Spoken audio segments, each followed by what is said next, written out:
For this lesson, you'll need your red book open to page 14, your cheat sheet or slide position chart over page 15, and of course you can always have a pencil. We are starting with number 55, which is a special song for trombones, hence the name, for trombones only. And what I'm noticing about this song is that we're going to have to move our slide a lot. So let's get warmed up on a scale. We will do our 1 octave B flat scale on the rhythm ta ta. No, let's make it harder. Ti ti ti ti ta ta ti ti ti ti ta ta. So I'm really testing the tip of your tongue to make sure you're actually using a T sound and not just trying to blow with an H sound or with your lips or your air. Okay? So we'll do B B B B B B C C C C C C. All right, here we go. Unlock your slide. Slide check. We don't want to get stuck with your slide locked and then you go to play C and you rip your trombone off your face. All right? It's clicking a tiny bit. Let's see. So if your slide lock clicks when you bring your slide in and out, it's just been unscrewed a little bit too much. So I can sort of fix it. There we go. Okay, here we go. T, T, T, T, ta, ta. 1, 2, ready, go.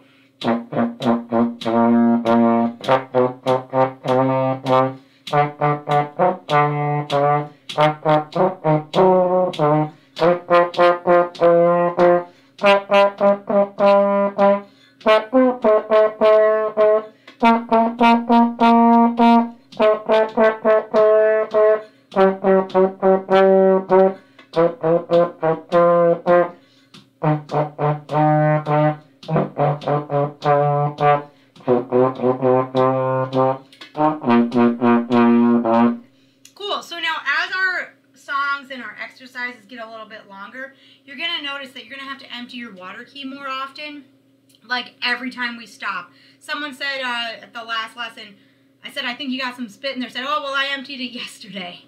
You can't empty it once a day. Every time you stop, you empty it. So you can just have like a little washcloth or a towel on the floor if you're not allowed to empty it onto the floor. I just empty it onto the floor and it evaporates. It's not like a flood. However, if you leave your spit in there for lots of days and then empty it, it will be a flood. So we want to prevent that. Okay, for real now, we're looking at number 55 on page 14. We're going to say the notes, but if you are looking at this right now and are like, whoa, too many notes, I need to write the letters in or I need to write the slide positions in, you can pause and do that now and then join us as soon as you're ready. So let's say the notes for 55. You can do your slide if you want. I'm just going to say the note names. Here we go. 1, 2, say the notes. B flat, D, C, E flat, D, F, E flat, C, E flat, D, F, E flat, G, F, rest. G, E flat, F, D, E flat, C, D, E flat, C, D, B flat, C, low A, B flat, rest.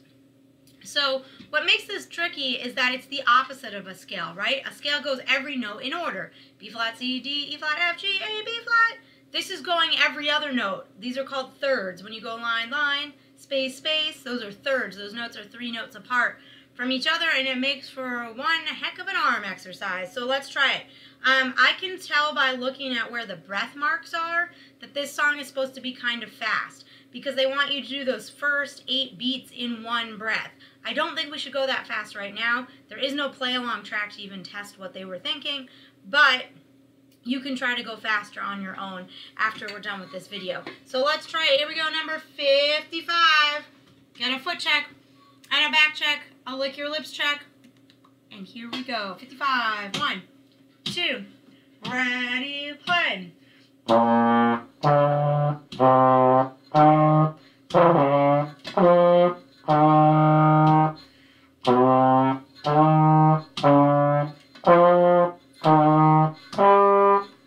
Go to G.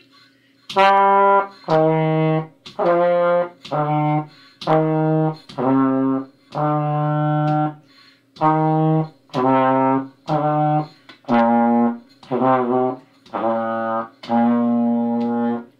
that song really tests if you have your slide positions memorized, right? Because usually we're used to seeing them in order, and these are not in order. So that's a good song to practice to challenge your brain. Move your cheat sheet across so you can see page 15. And we need to talk about something that's on the top of page 15. It's called a slur. Okay, and we're talking about the curved line over the two notes at the top of the page. Now I know what you're thinking. You're thinking, but Miss Block, we already have a thing that's a curved line and it's called a tie. Well, yes we do. So let's figure out the difference between a tie and a slur. It says a slur is a curved line that connects two or more notes of a different pitch. Okay, so the tie was the same note hooked to itself, hooked together. This is where you're going to have to blow and just move your arm to a different slide position, to a different note. Not necessarily, I guess it could be the same slide position, right? If you have an F and a B flat slurred together. The point is, you don't do a second T sound if a note is under a slur. You tongue the first note and you just move your arm for the second note, which is what we've been saying all along, is that you shouldn't be moving your slide without a T sound. Well, now you should. So let's take a look over here. I have two notes, right? A B flat and a C. If you don't have a slur, it's ta, ta, right? So try that. Give me a B flat and a C with two T sounds. Try it again.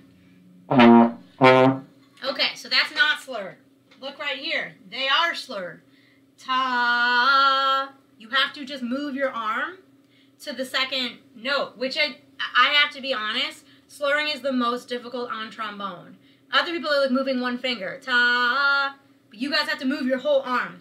So let's try. Ta, B flat C in one T sound. The reason it's hard for C is because it's got to move the length of the trombone. The slide has to move out so far. So you try to move it as fast as possible and stop it right at C. Okay? That's not the easiest one to do. We're going to do some easier ones in the song warm-up. So let's look at number 56. I want to show you guys something because I know we just only slurred two notes together, but there's no limit to how many notes can be slurred. So let's look at 56 together. First of all, we need to check if there's a repeat sign. I don't see a repeat sign, but I do see a fermata over the last note. Okay, so let's check out the pattern here. In 56, we have ta, that's two notes hooked together. But look, here's three notes. Ta. And quite frankly, you could have your whole scale slurred. You could have ta. Imagine how hard you'd have to move your arm to get it to line up just right. So that's what we're going to be working on today. Let's say the notes for 56. There's no way to say them really if they're slurred, so we're just going to say the note names. We'll take a breath if you see a breath mark, and then we'll practice playing it. Here we go, 56. Saying the notes. No repeat sign, because there isn't any. 1, 2, say the notes. E flat, D, E flat, D, E flat, D, C, D, C, D, C, B flat, C, B flat, C, B flat, A, B flat. Put your finger back on the first note, and I'm going to sing it to you so you can see how the slur is going to sound. Okay, fingers on the first note, follow along. Ta, ta. Okay, and that's exactly what the little hint is trying to tell us. Tongue the first note of each slur. We're not going to use the term legato tongue because we don't use that. Just tongue the first one and move your slide for the second one at the exact right time it's supposed to happen. There is a play-along track for this. If you would like to record with it for your homework, that's fine. You're going to record number 56 for me this week. So let's play it together. Try to do your best with the slurs. Don't forget to take a big breath at the end before the last note. Okay? Let's check your slide that it's unlocked. And here we go. 56 starts on an E flat, which is third position. 1, 2, ready, play.